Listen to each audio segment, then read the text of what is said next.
Assalamualaikum warahmatullahi wabarakatuh. Perkenalkan, nama saya Muhammad Noval Akbar dengan NIM B0212511004 dari Fakultas Hukum Universitas Hasanuddin, Prodi Hukum Administrasi Negara. Dan saya berasal dari kelompok Hak dan Kewajiban. Dan pada kesempatan kali ini saya akan menjelaskan tentang definisi dari hak dan kewajiban itu sendiri. Hak menurut saya definisikan sebagai sesuatu yang didapatkan oleh individu setelah individu tersebut mengerjakan suatu kewajiban yang melekat kepada dirinya. Dan hak ini bisa kita dapatkan secara paksa. Secara paksa di sini adalah ketika suatu individu telah mengerjakan suatu kewajiban yang melekat kepada dirinya, lantas dia tidak mendapatkan apa yang seharusnya dia dapatkan, maka dia bisa secara paksa untuk mendapatkan haknya.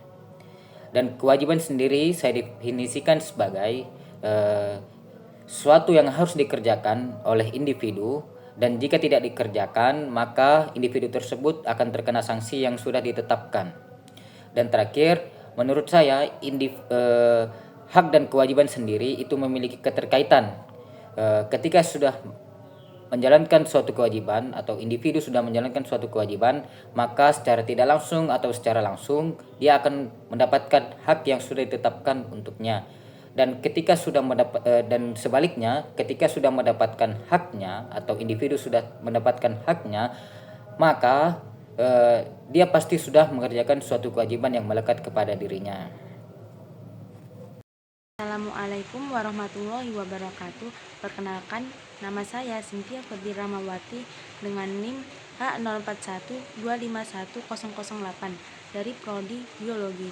Prinsip persamaan kedudukan hukum. Setiap warga negara memiliki hak dan kewajiban yang sama di hadapan hukum dan pemerintahan.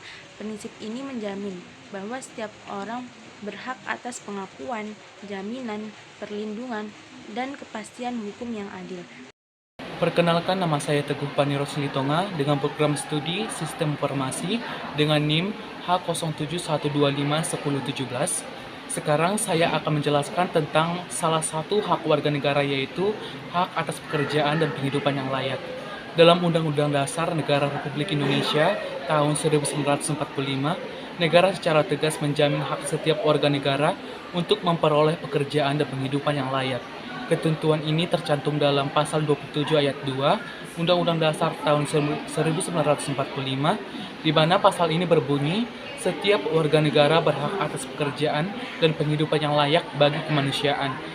Makna pasal ini adalah bahwa negara wajib menyediakan kondisi yang memungkinkan setiap individu bekerja serta memperoleh standar hidup yang layak. Yang kedua terdapat pada pasal 28D ayat 2 Undang-Undang Dasar tahun 1945, di mana pasal ini berbunyi, setiap orang berhak untuk bekerja serta mendapat imbalan dan perlakuan yang adil dan layak dalam hubungan kerja. Pasal ini menegaskan bahwa tidak hanya hak untuk bekerja yang dijamin, tetapi juga harus untuk mendapatkan upah yang adil, perlindungan kerja, dan lingkungan kerja yang manusiawi. Ada beberapa tantangan dalam pemenuhan hak pekerjaan.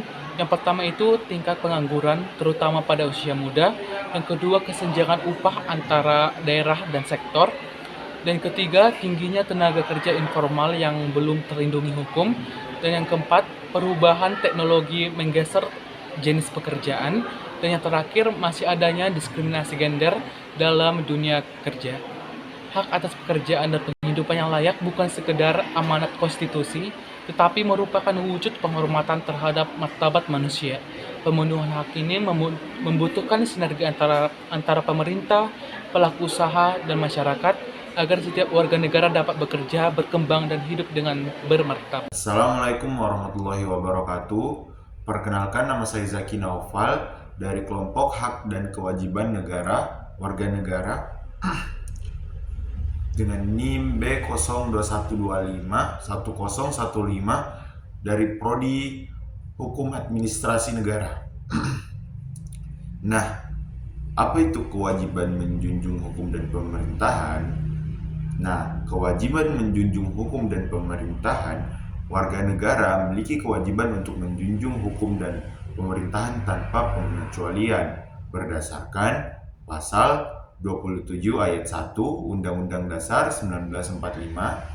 Kepatuhan ini adalah syarat agar sistem pro kepentingan warga dapat berjalan dengan optimal. Baik, sekian dari saya. Wassalamualaikum warahmatullahi wabarakatuh.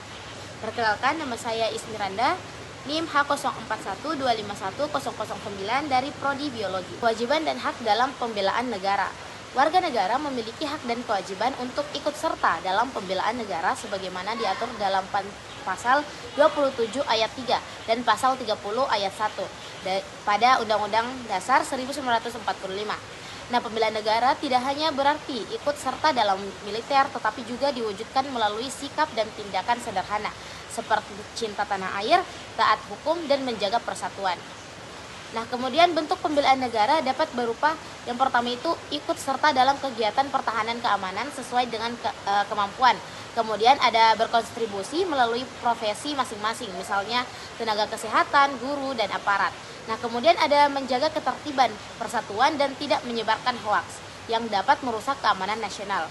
Nah, warga negara juga memiliki hak untuk dilibatkan serta dilindungi ketika menjalankan tugas pembelaan negara. Dengan demikian, pembelaan negara adalah tanggung jawab bersama untuk menjaga kedaulatan dan keutuhan NKRI. Sebelumnya, perkenalkan, nama saya Nur Ramadhani dari Fakultas Hukum dengan NIM B0212511003. Hak asasi manusia atau yang sering kita sebut dengan HAM. Undang-Undang 1945 menjamin hak asasi seperti hak untuk hidup dan mempertahankan hidup yang terkandung di dalam pasal 28A. Hak berpendapat, berserikat, dan berkumpul di pasal 28E ayat 3. Selain itu, setiap orang bebas memeluk agama dan beribadah menurut agamanya masing-masing yang terkandung di dalam pasal 28E ayat 1 dan pasal 29 ayat 2. Assalamualaikum warahmatullahi wabarakatuh. Perkenalkan, nama saya Afifah Aurelia Larasati dari Fakultas Hukum, Prodi Hukum Administrasi Negara dengan NIM B012151. Di sini saya akan menjelaskan tentang hak asasi manusia dan kebebasan, yang dimana setiap warga negara itu wajib menghormati hak asasi orang lain, seperti yang dijelaskan pada pasal 28J ayat 1, yang dimana hak asasi orang lain itu dibatasi oleh undang-undang agar mereka memiliki hak dan kebebasannya sendiri. Perkenalkan, nama saya Mohsin dari Prodi Sistem Informasi. Kewajiban menghormati HAM dan keterbatasan. Jadi warga negara wajib menghormati hak asasi manusia orang lain. Itu dinyatakan pada pasal 28J ayat 1. Kewajiban ini menegaskan bahwa setiap orang tidak hanya sebagai pemegang hak, tetapi juga sebagai pihak yang harus menjaga agar hak sesama tidak dilanggar. Oleh karena itu, kebebasan individu tidak boleh digunakan untuk merugikan, mengancam, atau menghilangkan hak orang lain. Batasan terhadap hak asasi manusia ditetapkan melalui undang-undang untuk menjaga keseimbangan antara kebebasan, beribadah, dan kepentingan umum. Pembatasan ini diperlukan demi keamanan, ketertiban umum, kesehatan masyarakat, moral, serta kestabilitas sosial. Dengan adanya batasan yang jelas, negara dan masyarakat dapat memastikan bahwa pelaksanaan hak setiap warga berlangsung secara bertanggung jawab, adil, dan tetap menghormati nilai kemanusiaan. Baik, cukup sekian dari penjelasan saya. Assalamualaikum warahmatullahi wabarakatuh. Assalamualaikum warahmatullahi wabarakatuh. Perkenalkan, nama saya Cinta Rehana Pratami dengan NIM H04125101. Teman-teman, pelaksanaan hak dan kewajiban harus dilakukan secara proporsional atau seimbang karena keduanya saling berkaitan. Pemahaman ini sangatlah penting agar warga negara dapat menghargai hak diri sendiri dan orang lain serta melaksanakan tanggung jawabnya.